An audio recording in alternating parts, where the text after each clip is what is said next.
다 함께 기도하심으로 5월 23일 목요일 매일 예배 시작하겠습니다. 기도합니다. 선한 목자 되신 하나님 아버지, 오늘도 우리를 쉴만한 물가로 인도하시며 오늘도 말씀을 통하여서 하나님의 귀한 은혜를 우리에게 주시니 감사합니다. 하나님, 오늘도 각자의 처소에 모여서 예배하는 모든 자에게 주님, 우리가 찬양할 때 우리의 마음에 있는 모든 소원과 또 기도의 제목을 주님께서 아시오니 주님의 뜻 안에서 이루어지는 귀한 역사가 있게 허락하여 주시옵소서. 우리가 함께 찬양할 때에 찬양의 기쁨을 더해 주시고 말씀을 들을 때에 정말 꿀보다 단 그 말씀, 그것을 통하여 우리 영육간의 풍성함을 누릴 수 있는 귀한 축복의 시간 될 수 있도록 하나님 함께 하여 주시옵소서. 하나님, 우리가 늘 주님께서 주시는 평강을 누리며 살아갈 수 있기를 원합니다. 하나님, 혹시 고난 중에 있는 성도들이 있다면 하나님께서 그분들의 마음을 붙들어 주시고 생명의 근원이 되는 마음을 단단히 붙잡고 아버지 오직 믿음으로 말씀을 붙잡고 승리케 허락하여 주시옵소서. 또한 그 어려운 여건을 주님께서 긍휼히 여겨주셔서 정말 사람의 말로는 도저히 설명할 수 없는 하나님의 놀라우신 은혜를 경험케 하여 주시기를 간절히 기도합니다. 그리하여서 절망과 고통 가운데서도 소망 되신 주님을 바라보게 하시고 주님 안에 희망을 품고 다시 일어설 수 있는 용기와 믿음 더하여 주시옵소서. 아버지 하나님, 오늘도 하나님께서 우리에게 주시는 말씀을 사모하며 나아갑니다. 하나님, 우리 안에 목마름이 있습니까? 우리 안에 정말 하나님의 말씀을 갈망하는 모습이 있습니까?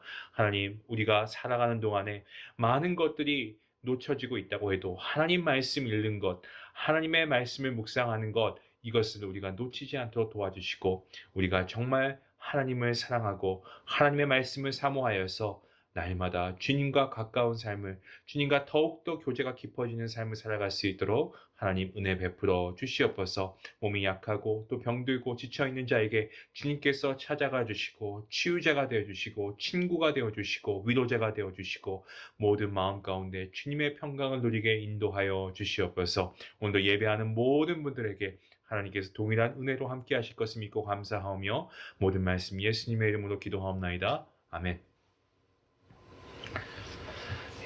찬송가 39장 함께 하시겠습니다.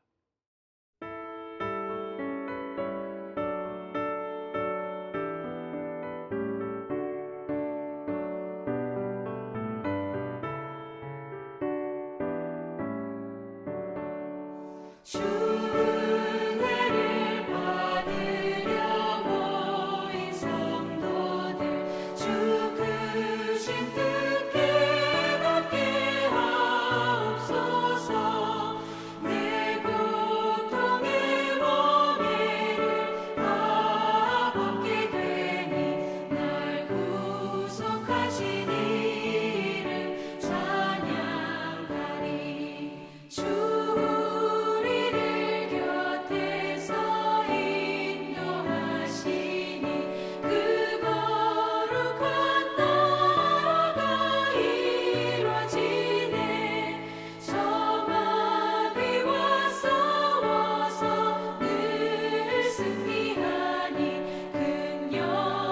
주께 돌려 찬양하리.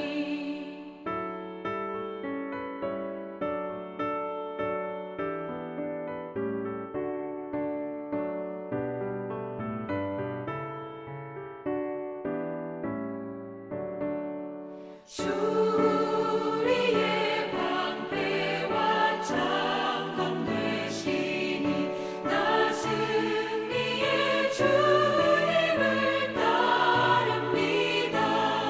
큰 환난을 당할 때 늘 도우시니 승전가 높이 불러 찬양하리.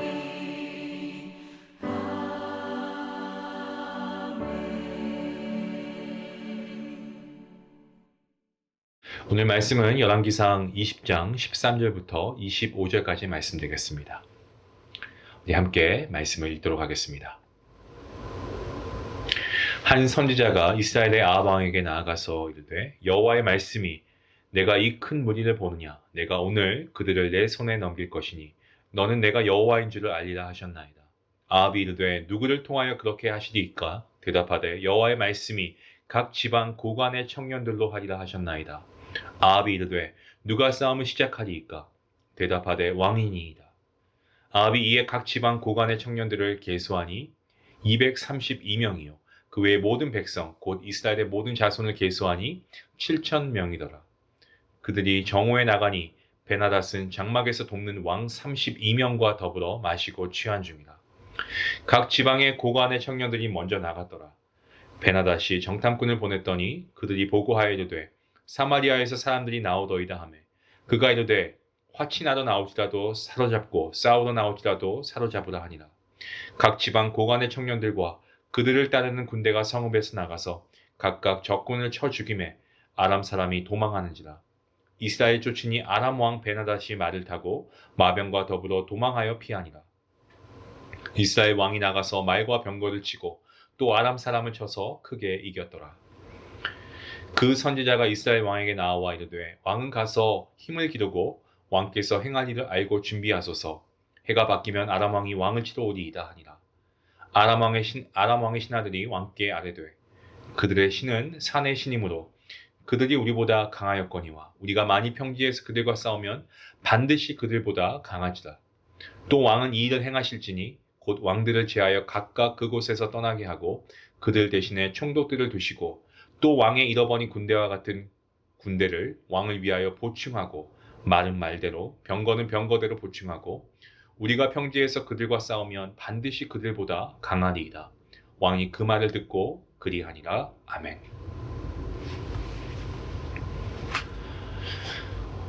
요즘에 유튜브를 보면은 정말 이상한 영상들이 많이 있습니다. 세상의 기이한 일들에 대한 그런 말씀을 드리는 게 아니고 어떤 한 영상을 보니까 금수저라고 하죠. 그러니까 태어날 때부터 부모가 많은 부를 축적해서 그 자녀들이 아무런 수고함 없이 그 돈을 누리면서 그런 생활을 누리면서 사는 겁니다. 그런데 가끔 보면 그러한 자녀들 가운데 예의를 갖추지 못한 무례한 그런 행동을 하는 그러한 자녀들이 있어요. 그런데 그런 것들을 마치 자랑이다 하듯이 나는 돈이 있으니까 난 이런 행동 할 수 있어 라고 하면서 영상을 유튜브에 올리는 것들을 봤습니다. 참 어처구니가 없고 이런 영상을 만드는 사람도 문제지만 또 그런 것들을 보는 그러한 시청자가 있기 때문에 또 그런 유튜브가 또 굉장히 인기가 많다라고 합니다. 자기가 가지고 있는 것을 드러내고 그리고 자기가 이만한 돈과 권력이 있으니까 난 이렇게 할 수 있다. 정말 인간의 교만의 끝을 보여주는 그러한 영상을 보면서 저는 안타까운 마음을 넘어서 화가 나기도 하고 어떻게 이런 행동들을 할 수 있을까 정말 의아스럽기까지 했습니다. 다 그런 것은 아닙니다만은 무엇인가 많이 가진 자는 많이 가진 것을 의지하기 때문에 교만해지는 경우가 종종 있는 것 같습니다. 왜냐하면 남들보다 많이 가진 것을 의지해서 나오는 행동들이 교만하거나 또 거만하게 표현되기 때문에 그렇습니다. 오늘 본문에 나오는 아람 나라의 베나닷 왕도 이와 비슷합니다. 오늘 본문을 보시면 아합 왕 시대에 아람의 베나닷 왕이 다른 왕들 32명과 함께 이 북이스라엘을 쳐들어와서는 은금과 또 왕궁의 자녀들, 젊은이들을 다 내놓으라고 협박합니다. 이때 쳐들어온 군대의 숫자는 무려 10만 명이었습니다. 우리가 10만 대군이라는 것을 우리가 표현하는 것처럼 그야말로 엄청난 숫자를 가리키고 있는데요. 29절에 그 숫자를 밝히고 있습니다. 내일 본문 말씀이긴 하지만 이 아람 군대는 베나닷 왕만 나온 것이 아니고 다른 왕 32명과 같이 싸우러 왔습니다. 자, 그 당시 아람은요, 통일된 국가 형태가 아니었고 여러 개의 어떤 소규모 도시 국가로 구성이 되었습니다. 때문에 그 당시에는요, 여러 왕들이 있었겠죠. 아무튼 이 북이스라엘로서는 싸우기에 매우 벅찬 상대가 아닐 수가 없었습니다. 하지만 하나님께서는 한 익명의 선지자를 아합에게 보내시고 말씀을 전하게 하십니다. 여호와의 말씀에 너가 이 큰 무리를 보느냐? 내가 오늘 그들을 내 손에 넘길 것이니 너는 내가 여호와인 줄을 알리라. 이렇게 하여 힘을 얻습니다. 이스라엘 군사를 모집합니다. 하지만 그 숫자는 상대방과 비교했을 때는 굉장히 적은 숫자죠. 고작 7,000명 뿐이었습니다. 그야말로 7,000명 대 10만 대군 아니겠습니까? 상대가 되지 않는 전쟁이었습니다. 하지만 하나님이 함께 하시니까 숫자가 문제가 되지 않죠. 무엇보다 군대 숫자를 많이 가졌다고 하는 자가 교만할 때의 그 결말, 우리가 성경을 통해서도 자주 보지 않았습니까? 아람 왕 베나닷은 군대 숫자를 아주 엄청나게 그 숫자만 너무 믿었던 것 같습니다. 그래서 교만해서 작전도 세우지 않고 계속 술을 마시며 취하는 가운데 그렇게 시간을 보내고 있습니다. 본문 12절 말씀을 보시면 그때의 베나닷이 왕들과 장막에서 마시다가 라는 말로 말씀을 시작하고 있는데요. 베나닷이 장막에서 무엇을 했습니까? 32명의 왕들과 함께 술을 마셨다라고 기록하고 있습니다. 얼핏 이런 생각이 들지 않으십니까? 아니, 얼마나 이스라엘을 얕보았으면 이렇게 왕들끼리 모여서 술을 마시고 있나. 이것은 전쟁에서 절대적으로 승리할 것이다라고 확신하지 않고서는 이렇게 할 수가 없죠. 그저 어떤 작전이나 계획도 없이 그냥 승리할 거다 확신하고 있으니까 그저 먹고 마시며 취해 있었던 겁니다. 16절 말씀입니다. 그들이 정오에 나가니 베나닷은 장막에서 돕는 왕 32명과 더불어 마시고 취한 중이라고 말씀하고 있습니다. 정오에 기습한 사람들은 이스라엘의 선발대였습니다. 이 시간대 근동 지역은 날씨가 굉장히 무덥습니다. 때문에 보통 점심때에는 휴식과 수면 이런 것들을 대부분 했거든요. 그런데 선발대는 이 취약한 시간을 놓치지 않고 그 취약한 시간을 이용해서 베나닷의 진영을 기습한 겁니다. 자, 그런데 베나닷은 무엇을 했습니까? 그 시간에도 다른 왕 32명과 함께 술을 마시고 취해 있었습니다. 어느 정도로 취해 있었는가? 자, 여기서 사용된 이 원어 히브리어 단어 취하다, 이것은요 일반적으로 판단력을 상실해 버릴 만큼 만취된 상태를 가리키고 있습니다. 베나닷과 그리고 다른 32명의 왕들은 자신들의 병력의 숫자만 의지하고 그것만 믿고 아주 기고만장해서 전쟁을 치르지도 않았는데 마치 이미 승리한 것처럼 대낮부터 술에 취해 있었던 겁니다. 그것도 만취 상태로 말이죠. 깨어 있어야 할 시간에 술에 취해 있고 자신의 가진 것이 많기 때문에 이미 승리한 것처럼 교만하게 행동한 자, 그 결말 어떻게 되었습니까? 아람이 패하게 되고 급한 나머지 아람 왕 베나닷은 말을 타고 마병과 더불어서 도망해서 피하게 됩니다. 본문 21절 말씀에 이렇게 기록하고 있습니다. 이스라엘 왕이 나가서 말과 병거를 치고 또 아람 사람을 쳐서 크게 이겼다. 이스라엘과 아람과의 1차 전쟁. 네. 이스라엘의 승리로 막을 내립니다. 우리가 지혜의 장이라고 하는 이 잠언서를 보시면 이런 말씀이 있습니다. 교만에 대한 말씀인데 교만은 패망의 선봉이다 라고 하는 말씀 구절이죠. 교만은 사람으로 하여금 깨어있지 못하게 합니다. 자신의 것을 의지해서 기고만장한 태도를 보이게 합니다. 필경 깨어있지 못하기 때문에 낭패를 보고요. 필경 깨어있지 못하기 때문에 실패를 경험하게 되어 있습니다. 그냥 실패면 다행이죠. 아주 멸망하게 됩니다. 이런 실화가 있습니다. 3세기 이 중엽에 밀라노의 설교가였던 암브로시우스라는 인물이 있는데요. 그 암브로시우스, 그 사람 성격이 아주 강직하기로 유명했던 그러한 사람이었습니다. 당시에 로마 황제였던 데오도시우스가 예배당에 들어와서 성직자석에 앉으려고 할 때에 이 암브로시우스는 이것을 금하고요. 그를 어디로 돌려보내냐면 황제를 평신도석으로 돌려보냈다고 합니다. 암브로시우스의 행동, 이것도 정말 대단합니다. 그런데 나중에 데오도시우스 황제가 이렇게 말하므로 그 또한 대단한 사람이구나라는 것을 보여주는 대목이 있는데요. 이렇게 말했습니다. 나는 일평생 나에게 진리를 말해주는 사람을 단 한 명도 만나지 못했다. 그 사람은 불의와 타협하지 않는 훌륭한 성직자의 자격을 갖춘 사람으로서 그는 다름 아닌 밀라노의 암브로시우스이다. 나는 그로 인해 그릇된 길에서 올바른 길로 돌아설 수가 있었다. 한때 교만했던 로마의 황제 데오도시우스는요, 다행히 이 암브로시우스 덕분에 겸손하게 되었다라고 고백하고 있습니다. 우리가 이 시대에 깨어있는 자가 되기 위해서 여러분, 우리가 많은 것들을 해야 되겠죠. 말씀을 가까이 해야 됩니다. 그리고 우리가 예배 더 잘 세워야 됩니다. 하지만 우리가 오늘 말씀을 통해서 깨닫게 되는 또 한 가지의 진리가 있다면 그것은 바로 이 시대에 깨어있기 위해서는요, 우리가 교만을 버려야 하겠습니다.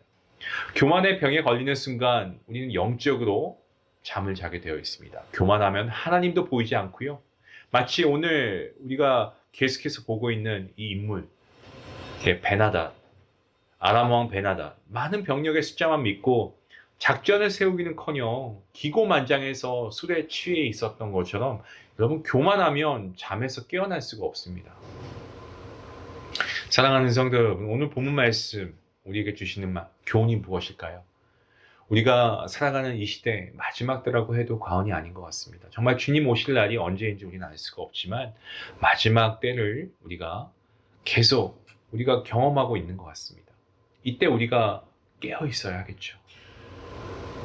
사도 바울이 마지막 때에 깨어 있을 것을 권면하지 않았습니까? 그와 같이 우리는 정말 이 마지막 시대에 영적으로 우리가 잠들지 않고 깨어 있기 위해서 우리가 항상 교만을 버리고 오직 겸손함으로 하나님의 말씀으로 겸비하여서 주님만 의지하며 살아갈 수 있기를 원합니다. 오늘 이 말씀, 이 메시지를 우리에게 주고 계십니다.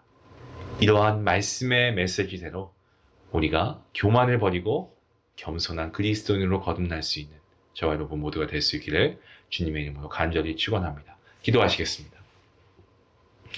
하나님 감사합니다. 세상은 모든 것이 세상의 이치에 어긋나면 옳지 않다라고 말합니다. 하지만 우리 그리스도인들은 하나님의 말씀이 가라고 하면 가고 하나님의 말씀이 멈추라고 하면 멈추는 삶을 살아야 하는 줄로 믿습니다. 하나님의 말씀이 진리이고 하나님의 말씀이 우리의 삶의 등대와도 같습니다. 우리의 삶의 빛과 진리이신 주님, 그리고 하나님의 말씀을 통하여서 우리가 더욱더 올바른 믿음 생활을 할 수 있게 원합니다. 무엇보다 우리가 참된 그리스도인이라고 한다면 교만을 버리고 겸손하게, 정말 겸손의 왕으로 이 땅에 죽기까지 오셔서 우리를 위해 보혈을 흘리시고 십자가에 죽으시고 부활하신 그 주님처럼 우리도 겸손하게 하나님의 자녀로서 우리의 맡겨주신 일을 감당하며 또 하나님의 영광을 위해 살아갈 수 있는 우리 모두가 될 수 있도록 하나님 함께하여 주시옵소서. 감사하며 예수님의 이름으로 기도하옵나이다. 아멘. 오늘 말씀 생각하시면서 우리의 교만함이 있었다면 먼저 회개하며 나아갈 수 있기 원합니다. 그리고 우리가 깨어있는 삶을 살아갈 수 있기 원합니다. 겸손하게 하나님 말씀 앞에 하나님 의지하며 살아갈 수 있는 우리가 되게 해달라고 함께 기도하시겠습니다.